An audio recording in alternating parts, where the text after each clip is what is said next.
so that our minds are nice and attentive for our last class for the day from our brother David.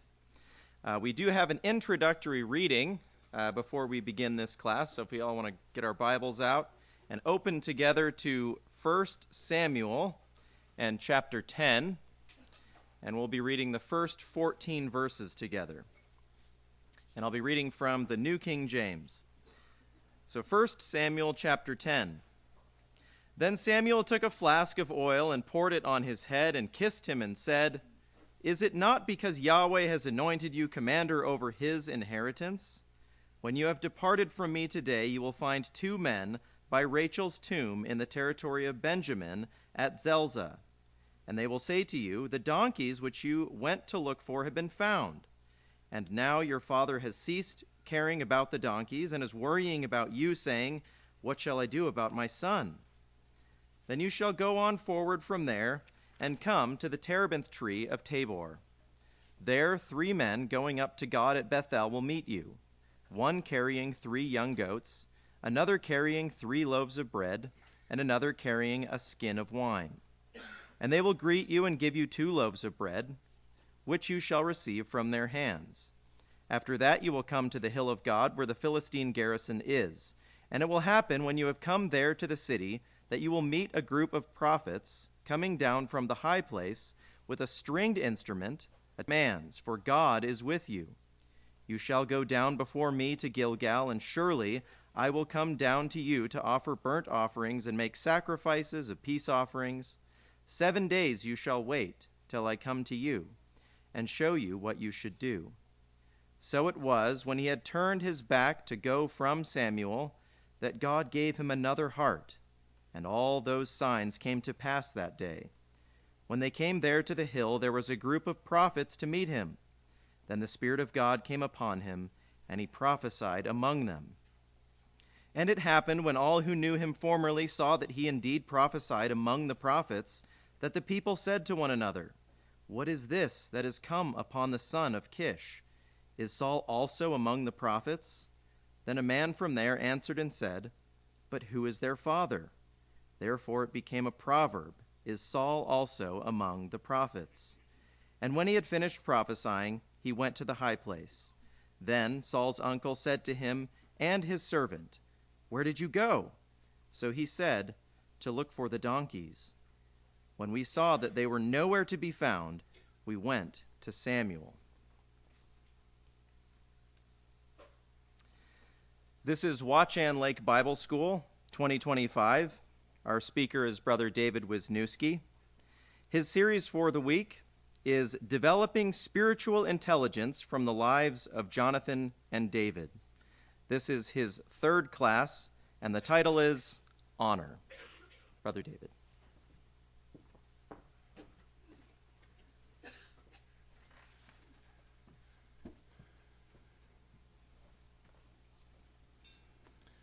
Well, good morning. It does feel a little warm to be morning, but indeed it is still good morning.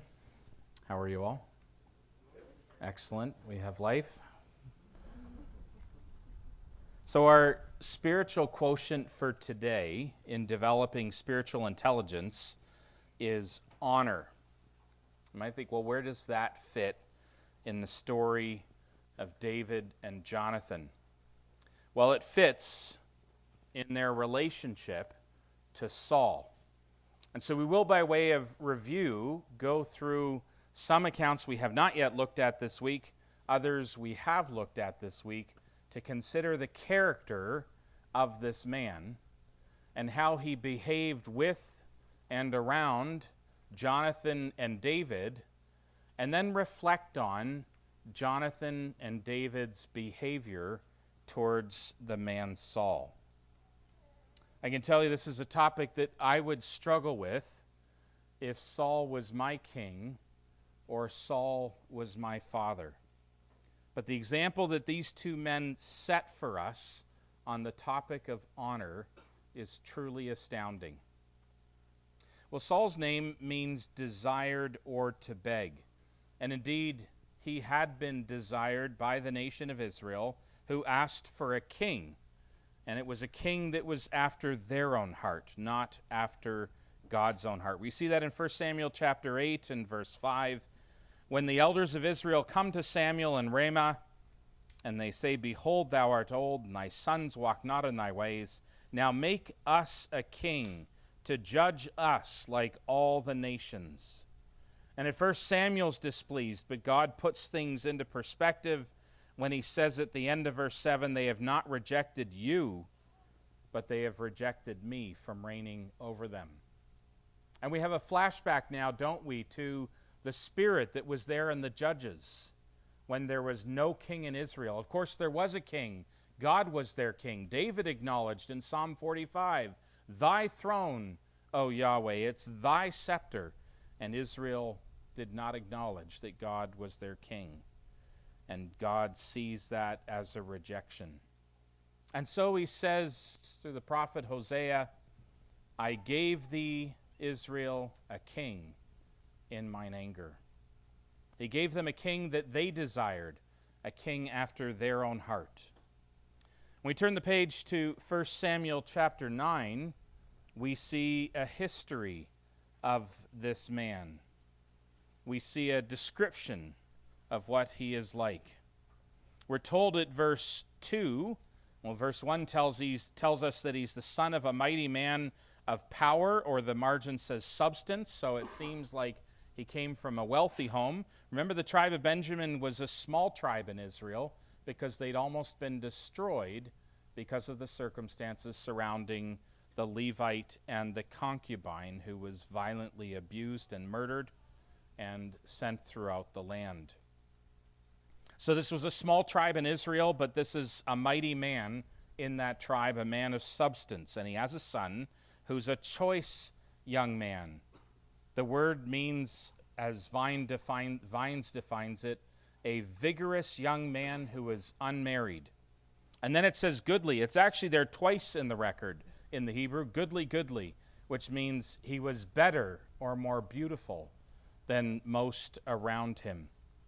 And we're told at the end of that verse, from his shoulders and upward, he was higher than any of the people.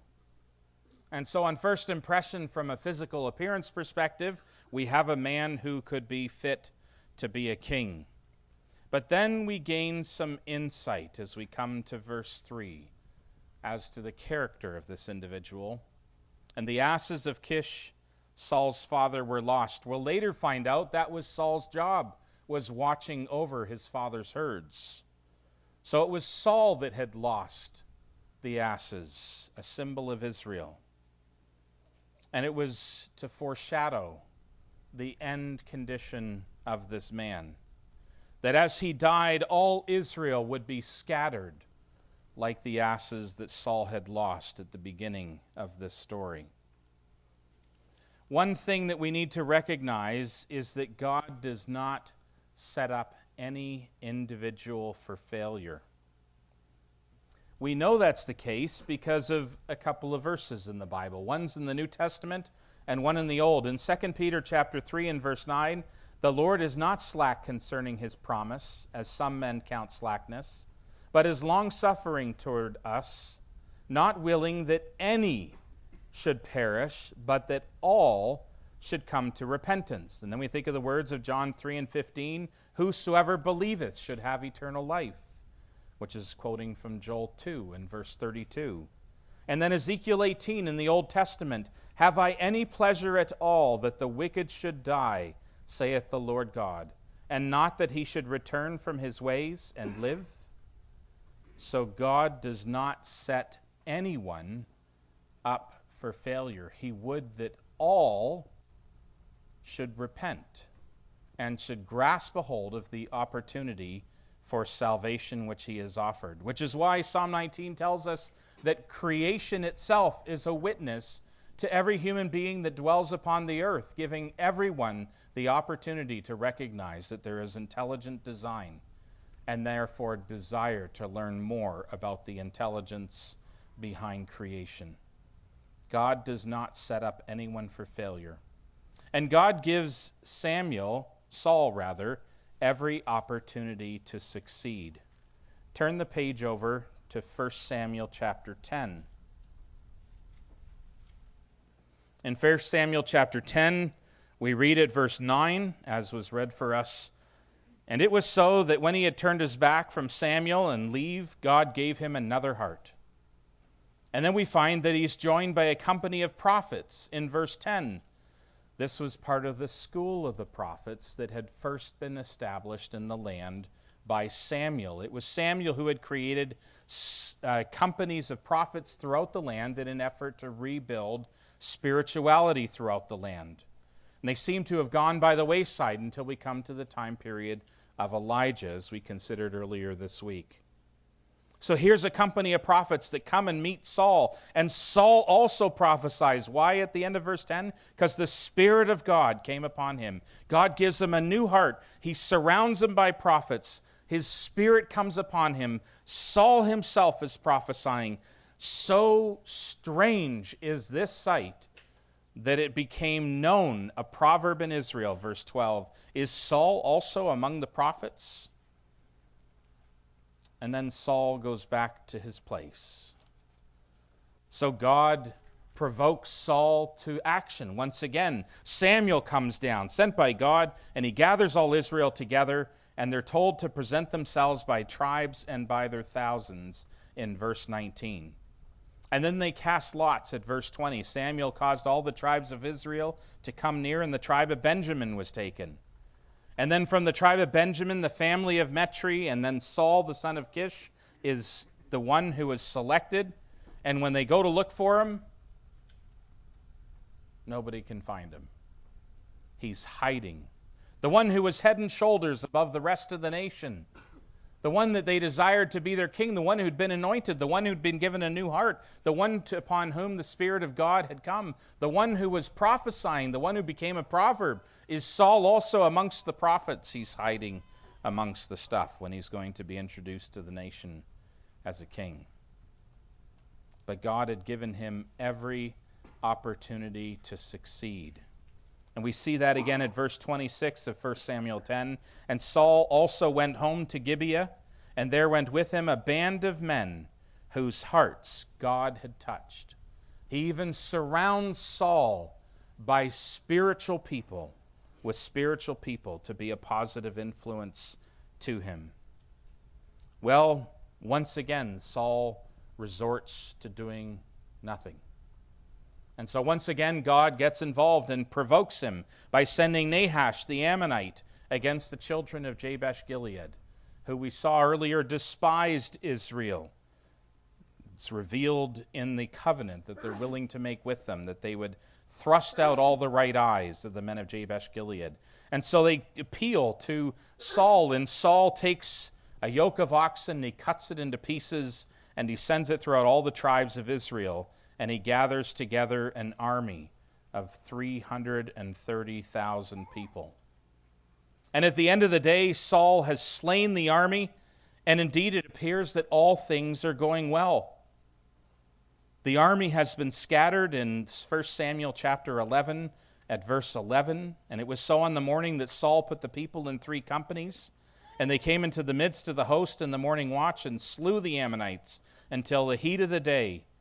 And it came to pass that they which remained were scattered, so that 2 of them were not left together." And look at the spiritual insight that Saul, for once in his life, and perhaps the last time, has in verse 13. When there's a challenge for those that hadn't accepted the kingship of Saul, he says, "Shall there be a man put to death this day? For today the Lord hath wrought salvation in Israel."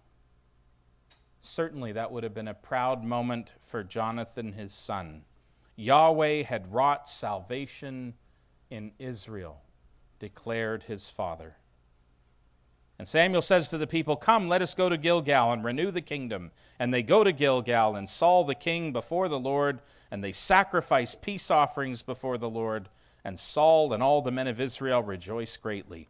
And we have a beautiful picture of what the kingship should have been like. But then 3 years pass when we come to 1 Samuel 13. And nothing's happened again for 3 years. The glory, the fervor, the excitement of the defeat of the Ammonites, of the leadership of Saul is past. And there's an interesting phrase at the beginning of 1 Samuel 13. The King James Version reads, Saul reigned 1 year, and when he had reigned 2 years over Israel. Well, the reality is it has been 2 years, and this is now the 3rd year. But why does it say that Saul reigned 1 year? And I believe that it's giving us some insights into what this man was like and the fact that he had returned to a former state. Well, that word reigned 1 year actually in the Hebrew means the son of a year. The son of a year. And if you look up son of a year elsewhere in the Bible, everywhere else in the Bible that I could find at least, not being a reader of Hebrew but using my tools that I have available, it always refers to a lamb or a goat of the first year that's going to be sacrificed. In every occurrence, there's about 20 other occurrences, and it's a lamb or a goat of the first year. And what's the point? Saul, who was supposed to be a shepherd over Israel, was like a little cute lamb. I believe that's the point. And indeed, he would be sacrificed in the end, but it wasn't because God had set him up to be a sacrifice. It's because of his own vanity, his own pursuit for pride and vainglory, and the resulting bitterness that would follow. Saul was like a little cute lamb. And when he'd reigned 2 years, we come then to the story of Jonathan, who goes and defeats a garrison of the Philistines in Michmash.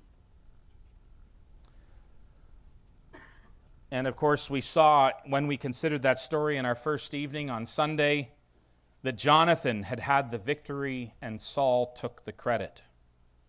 And then we considered as well in 1 Samuel chapter 13 how Saul realized this was the moment that he now had to wait for Samuel to arrive, and he waited for 7 days, but not right through the evening, and he impetuously goes and offers the burnt offering himself.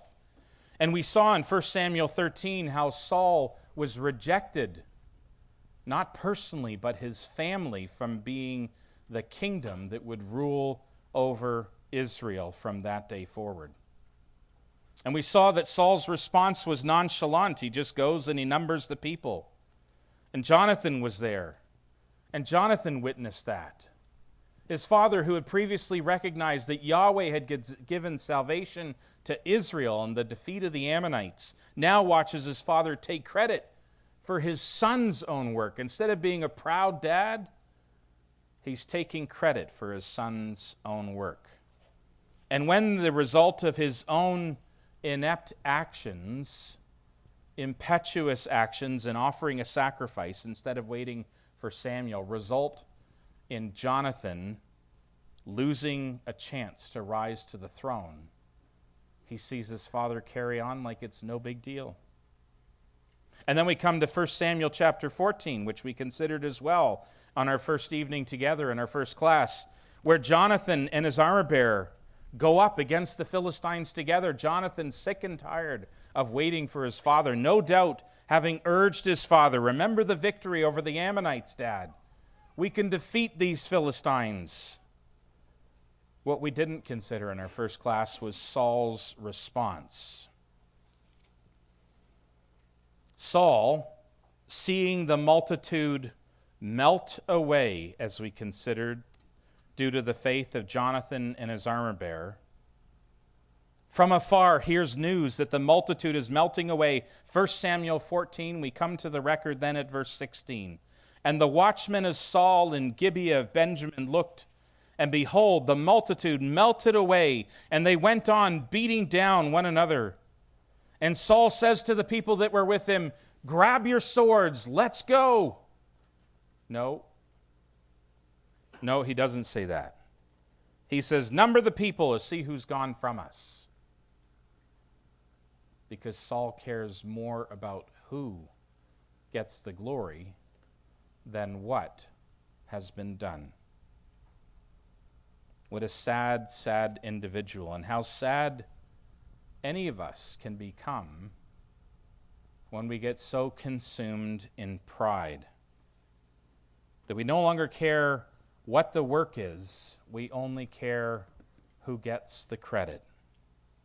That was this man Saul. So consumed was he in this, so consumed was he in his glory, that he had actually made Israel swear that day, verse 24, that they would not eat.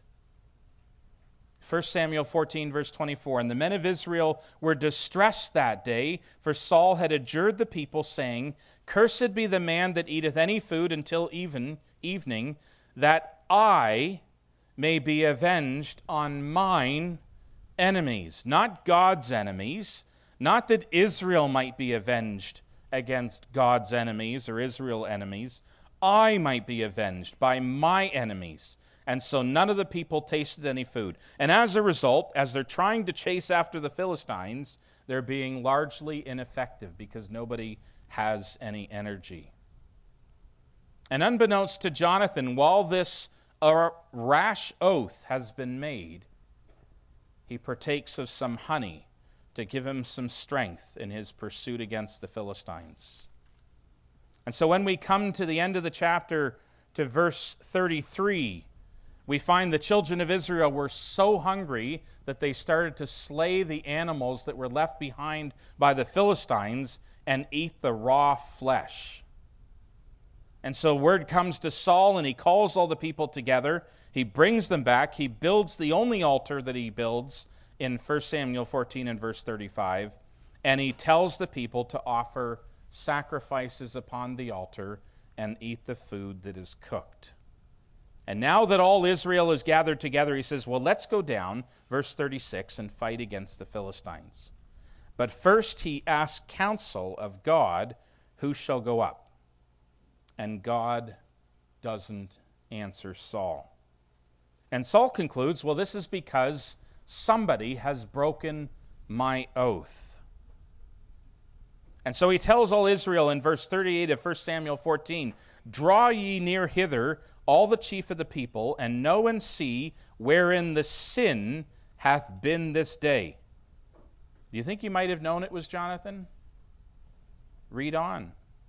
For as Yahweh liveth, which saveth Israel, though it be Jonathan my son, he shall surely die. And nobody answers Saul. What's going on here? Jonathan and his armor bearer, he knows, were the ones who set the Philistines to flight. Jonathan, with his armor bearer, were doing Saul's job, leading the people to war against their enemies. Jonathan was not present when he made his rash oath because he was fighting against the Philistines. And now he says, well, even if it's Jonathan that has eaten this day and broken my oath, he will surely die. Furthermore, he then says, well, we're going to divide up the Israel into two camps, and we're going to cast lots. All Israel, you go over there. Jonathan, you and me, we'll stand here. Cast the lot. Well, surprisingly, it falls on Saul and Jonathan. And he turns to Jonathan and says, what have you done? Jonathan says, I did but taste a little honey at the end of my rod that was in my hand. Lo, I must die? Yeah, Saul says in verse 44, God do so and more also, for thou shalt surely die, Jonathan. So incredibly jealous was Saul that it blinded his own familial love for his child. He was willing to kill Jonathan because of his jealousy. And it was not Saul that repented. Verse 45, and the people say to Saul, shall Jonathan die, who hath wrought this great salvation in Israel? By no means. As Yahweh liveth, not one hair shall stand upon his head. And you can see the people starting to stand between Jonathan and Saul. And so what does Saul do? Say, oh well, let's go get the Philistines? Nope.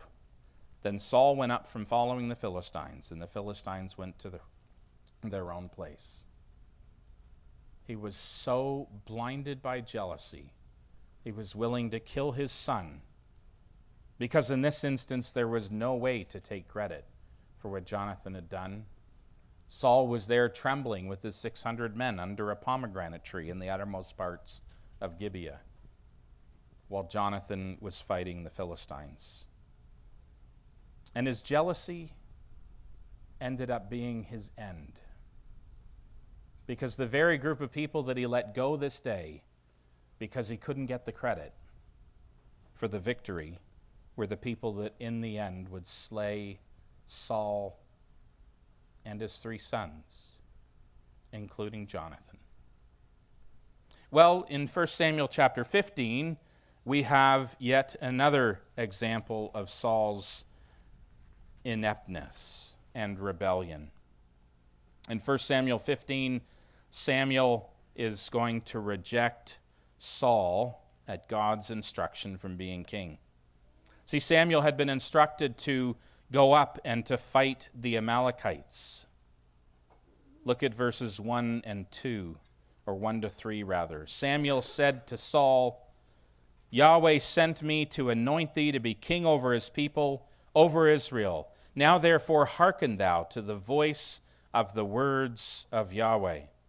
Thus saith the Lord of hosts, I remember that which Amalek did to Israel, how he laid in wait for him in the way when he came from Egypt. Now go and smite Amalek, and utterly destroy all that they have. Spare them not, but slay both man and woman, infant and suckling, ox and sheep, camel and ass.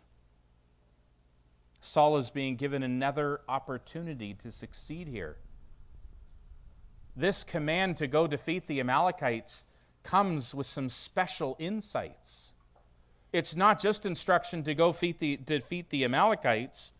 The instruction includes insight into how God feels about the Amalekites and why he feels this way about the Amalekites.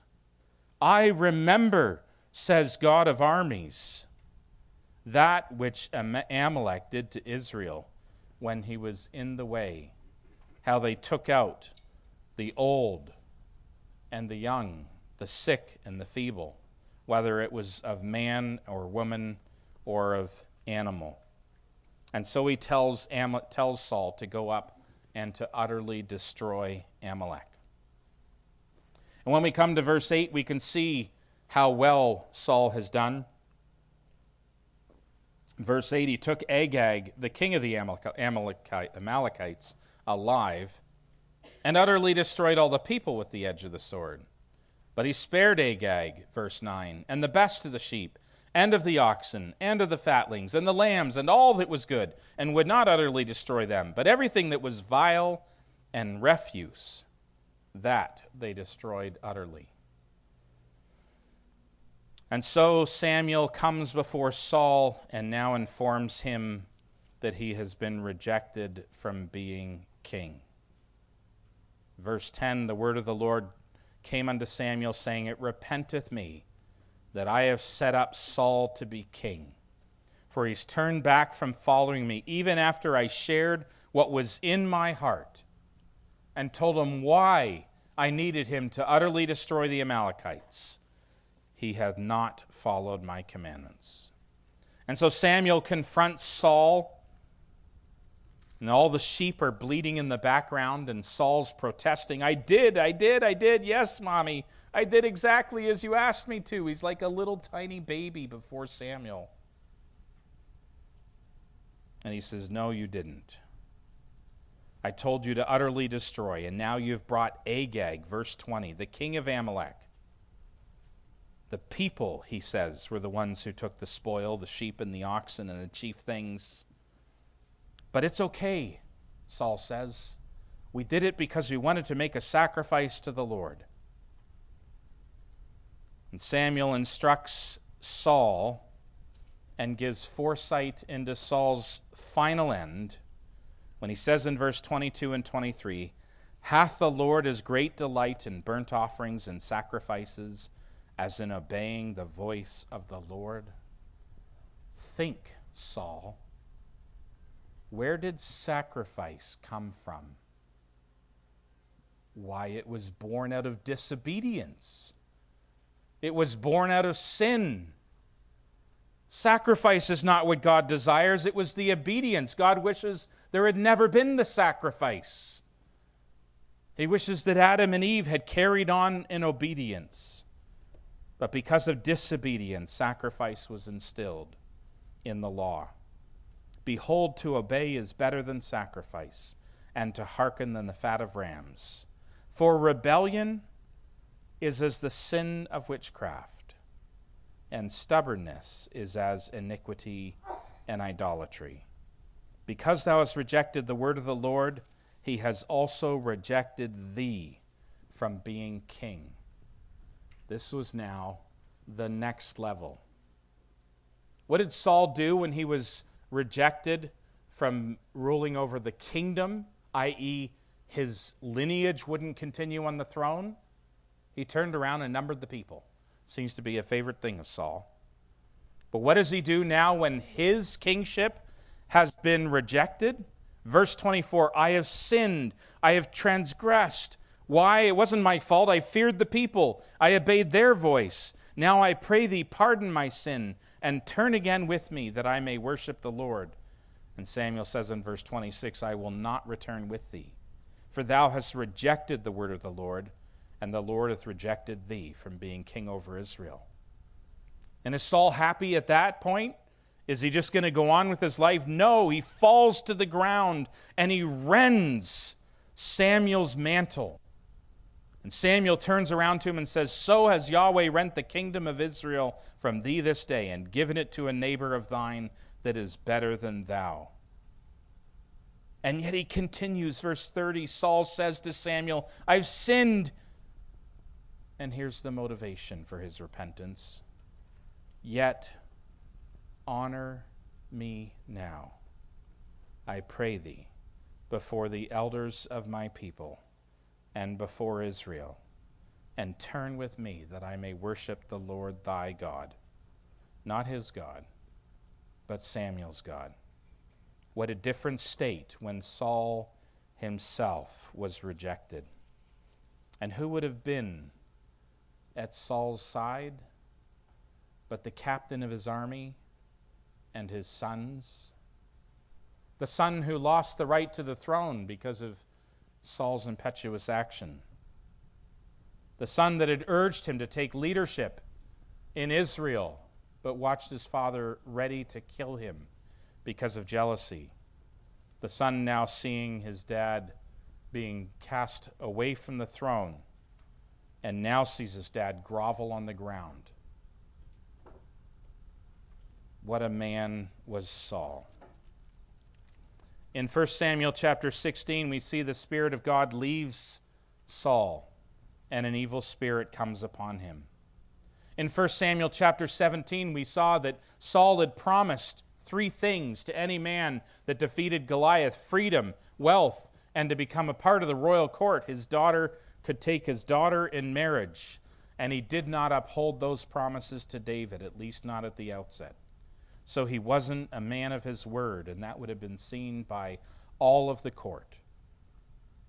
And then Saul becomes insanely jealous, because when we turn over to 1 Samuel 18, we see that as he's brought David to serve in his army, verse 5, David went out, this is 1 Samuel 18, verse 5, David went out whithersoever Saul sent him, and behaved himself wisely.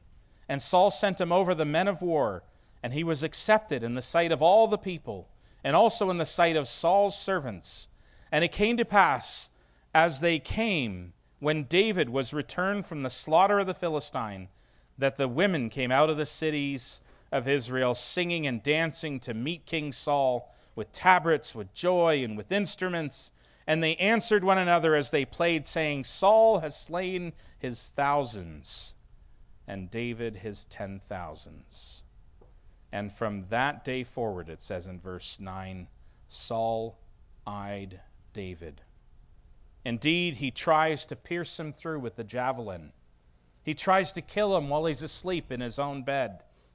He then kills the entire household of the priests of Ahiah, because he had sided with David as David starts to flee from Saul.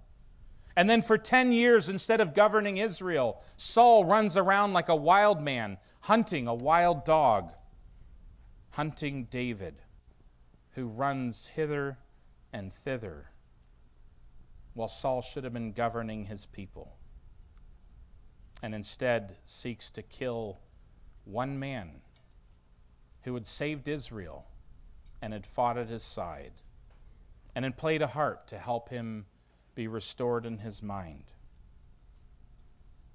And in 1 Samuel 28, when the Philistines have assembled against Saul, we see his spiritual state.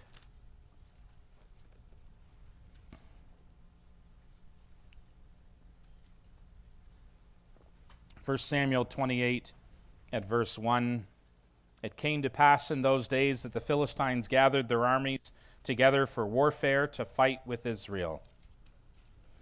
Now Samuel was dead," it says in verse 3, "and Saul, who had put away those with familiar spirits and wizards, asks if there is a woman with a familiar spirit that he can go inquire of." And the reason he gives is in verse 6. "When Saul inquired of the Lord answered him not, neither by dreams, nor by Urim, nor by prophets." We don't know what Saul's prayer was, but we do know that it was not asked in a way, or the topic was not one that God would entertain. Because in 1 Chronicles chapter 10 and verse 13, a good verse to put in the cross-reference if it's not already in your center margin, it says that Saul died for his transgression which he committed against the Lord, even against the word of the Lord which he kept not. And that was in not defeating the Amalekites. And also for asking counsel of one that had a familiar and spirit to inquire of it, and inquired not of the Lord. Therefore the Lord slew Saul and turned the kingdom unto David the son of Jesse. And so although it says in verse 6 that Saul inquired of the Lord says that he inquired not of me. His spirit wasn't right. Even back in 1 Samuel chapter 15, we saw his reaction to Samuel appeal to the Lord your God. He didn't even associate himself anymore with the God of Israel.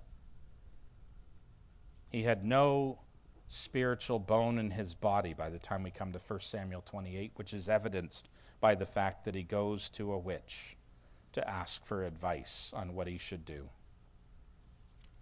And in the end, Saul would die at the hands of those that he should have destroyed. That's the man that Jonathan spent a lifetime trying to honor. Can you imagine that, brothers and sisters? Can you imagine trying to honor that man? The word honor means to build a good name, to show public esteem for. And that's indeed what Jonathan had done. He had always sought to build a good name. That's why we know that Jonathan would have been appealing to his father to go fight against the Philistines instead of just going up with his armor bearer. Turn over with me to 1 Samuel chapter 20, when David confronts Jonathan and says, "Your father wants to kill me." This is Jonathan's response. 1 Samuel chapter 20, verses 1 and 2. "And David fled from Naioth and Ramah, and came and said before Jonathan." Why is he in Ramah? Well, he's been down with Samuel. And he's agreeing now to meet with Jonathan. And he says to Jonathan, "What have I done? What is mine iniquity? What is my sin before thy father, that he seeketh my life?" And we can see the desperation that David has now. And Jonathan says to David, "God forbid, thou shalt not die. Behold, my father will do nothing, great or small, but that he will show it me. Why should my father hide this thing from me? It is not so. And he contradicts Jonathan, his best friend, the one whom he loved as his own soul, in defense of his father's honor. And so we know that that commandment to honor thy father and thy mother, that thy days may be long upon the land which the Lord hath given thee, we know that that was taken up by Jonathan. And because we know that that was a principle that ruled in Jonathan's life, we know that he was there urging his father to go up against the Philistines, not just doing it himself. He was urging his father to be the captain the people had asked for. We know that he would have been urging him to go out against Goliath because he always sought to build up his father's name. We know that because he stood at the end in front of his father, not behind his father, not alongside of his father. When Saul and his sons die, do you know which son is named first? Jonathan. Jonathan. Because he was at the forefront protecting his father right until the very bitter end. So the first principle about honor is that honor is not dependent upon the subject's behavior. Honor is not dependent upon the other person's behavior. Of all people, that you would have a command that you had to follow, that you had to honor, how could anyone honor this man? This man that was willing to take credit for what Jonathan had done. This man who was willing to put Jonathan to death because he was jealous. This man who at the dining room table had thrown a spear at his head because he saw that Jonathan was siding with David. And yet Jonathan seeks to honor his father. Now, the second principle concerning honor is that just because we seek to build up someone's good name, seek to honor them, does not mean that we agree with everything they do.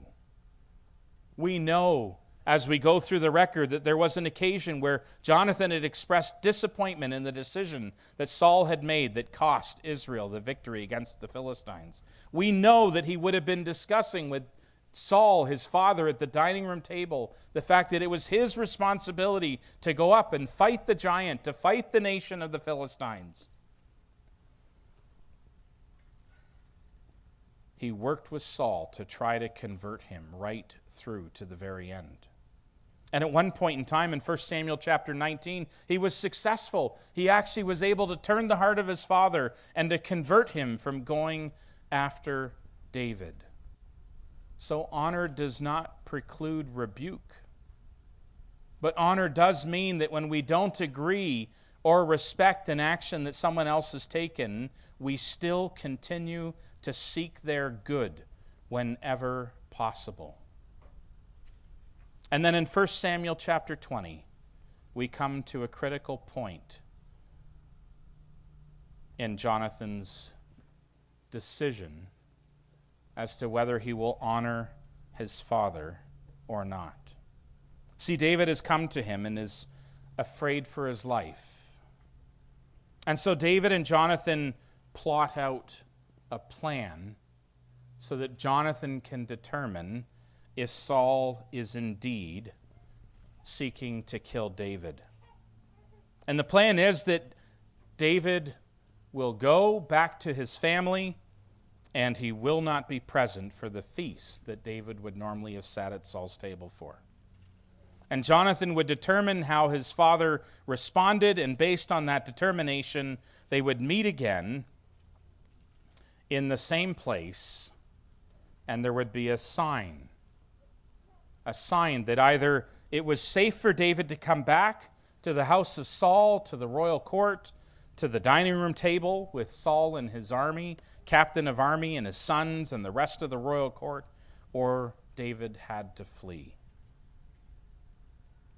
And we know what happened at verse 33. Saul casts a javelin against David to smite him. whereby Jonathan knew it was determined of his father to slay David, not concerned about his own life, but the life of his friend.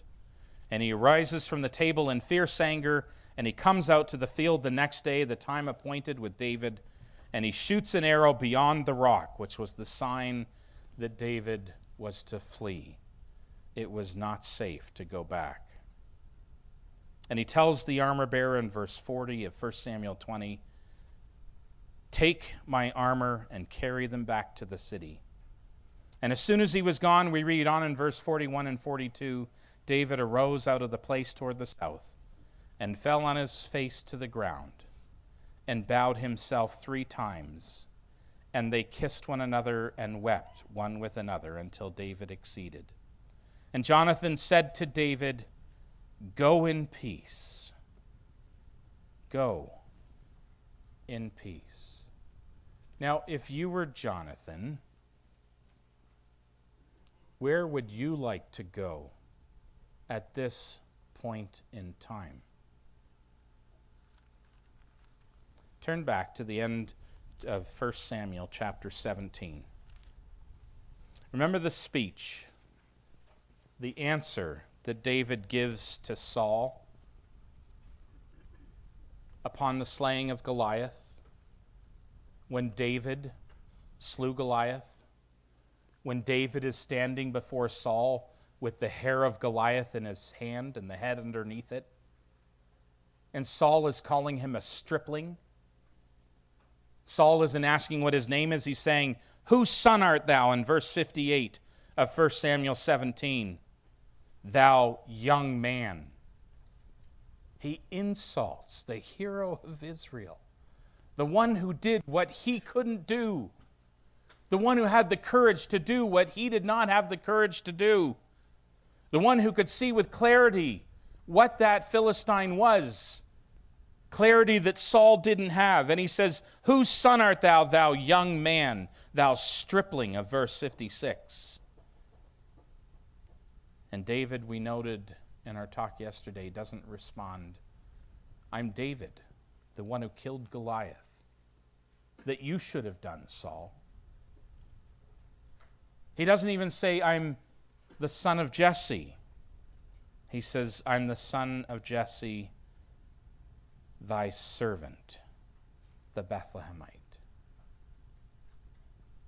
What was David doing in this verse when he had every opportunity to chastise Saul? He was showing Saul honor. He was seeking to make Saul look good. "I'm the son of thy servant." That's who I am. I'm nobody. I'm the son of thy... I'm not even thy servant. I'm the son of thy servant. And verse 1 of chapter 18. "And it came to pass, when he had made an end of speaking unto Saul," what did he say? "I'm the son of thy servant Jesse the Bethlehemite," that the soul of Jonathan was knit with the soul of David, and Jonathan loved him as his own soul. Why? Because that's the answer that Jonathan would have given. Here's a young man who had every right to chastise his father, to rebuke his father. Here's a young man who had every right to tower over his father in terms of what he had just accomplished. And here's a young man who won't even say, "I'm a servant. I was your armor bearer. I was the one who helped you when you were slipping away into your little moments. I'm the son of thy servant. I'm nobody, Saul." And Jonathan loved him for that spirit. Sure, he had started to love him because of the spirit he'd seen when he was there in the court. Sure, he had loved him for the courage and the faith that he showed, which was just like Jonathan's courage and just like Jonathan's faith. Sure, he loved him for the clarity and the spiritual discernment that he exercised, recognizing that this towering ball of flesh was nothing before God, just like an army of the Philistines was nothing before God. They had all those things in common, They were willing to fight giants, willing to fight armies together. But he would also show honor to a man that didn't deserve it. He would humble himself before Saul. And when Jonathan heard that, his soul was knit with the soul of David. And Jonathan loved him as himself. The picture was complete. Here was a man that was so like Jonathan in every aspect. And so, coming back to 1 Samuel chapter 20,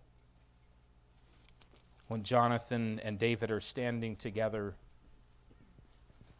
and they both realize that David needs to go.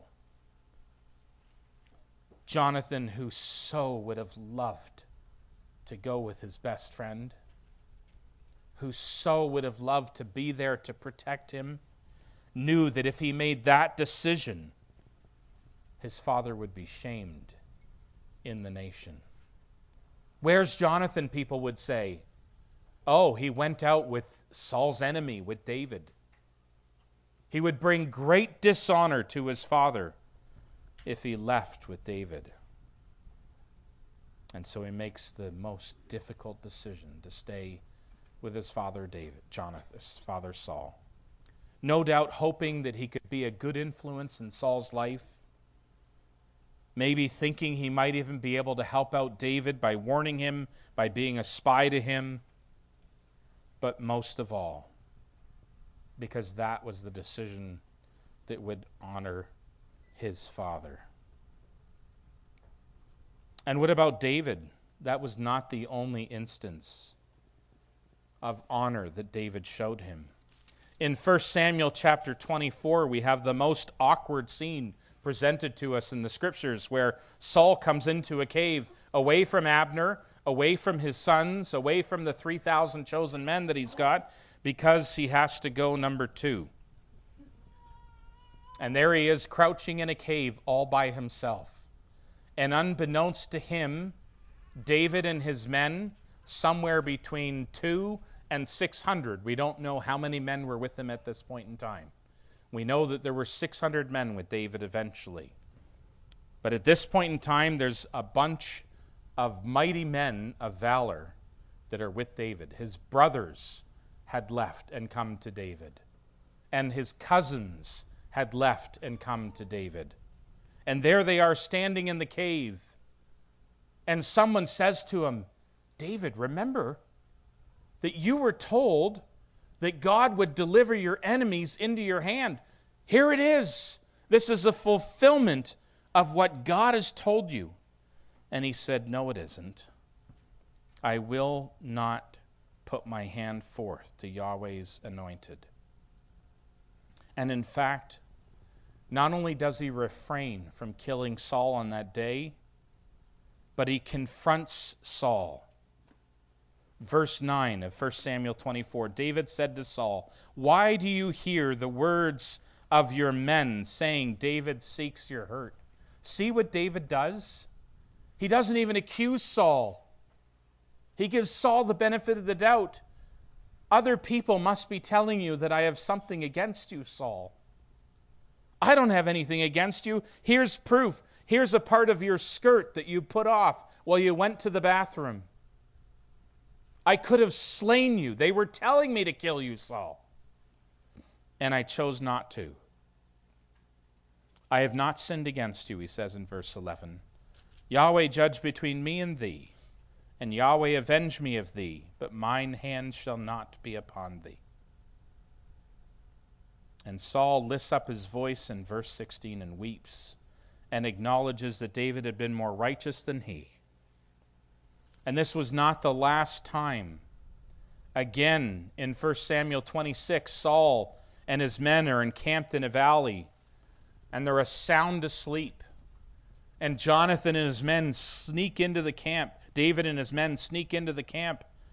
And there's Saul sound asleep, and Saul is with Abishai, his nephew, his cousin, who says, look, I'll take that spear, I'll pluck it out of the ground, and I'll shove it through his head so hard, one strike, he'll be pinned to the ground. God has given you into your hand once again. And he says, I will not touch Yahweh's anointed. And once again, he uses it as an opportunity to try to convert Saul.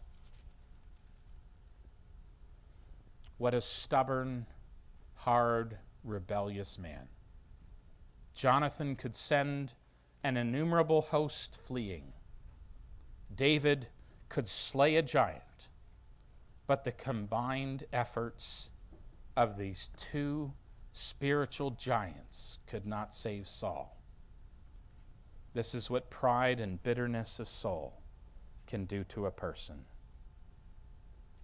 And so the principles of honor that come out in the lives of Jonathan and David in relation to Saul are, first, they always sought to build a good name for him. Secondly, they recognize that honor is not dependent upon the actions of the other individual, even though they rebuked them, even though they disagreed with them. Also, honor is not respect or agreement or complicity. We may not agree, but we can still honor. Fourth, honor rebukes in private and in love. And if correction is needed, it is done to build up and not tear down. And in case you're wondering how this applies to us, these are the audiences, the recipients that we're told to honor in the Scriptures. Our father and our mother in the Ten Commandments. The elderly in Leviticus 19. God in 1 Samuel 2. Our wives, husbands, were to honor our wives in 1 Peter chapter 3, that our prayers be not hindered. Widows in 1 Timothy 5. Our masters, our employers in 1 Timothy 6. Each other in Romans chapter 12. And boy, this is a tough one. Our prime minister and our president. Those are the people we're told to build a good name for. And this man that God had given as a king in his anger, God would finally take him away in his wrath, concludes Hosea 13, verse 11. And even so, Jonathan and David would seek at every opportunity to build a good name for Saul, even after his death, as we'll see in our class tomorrow. David will have Israel remember Saul's good name.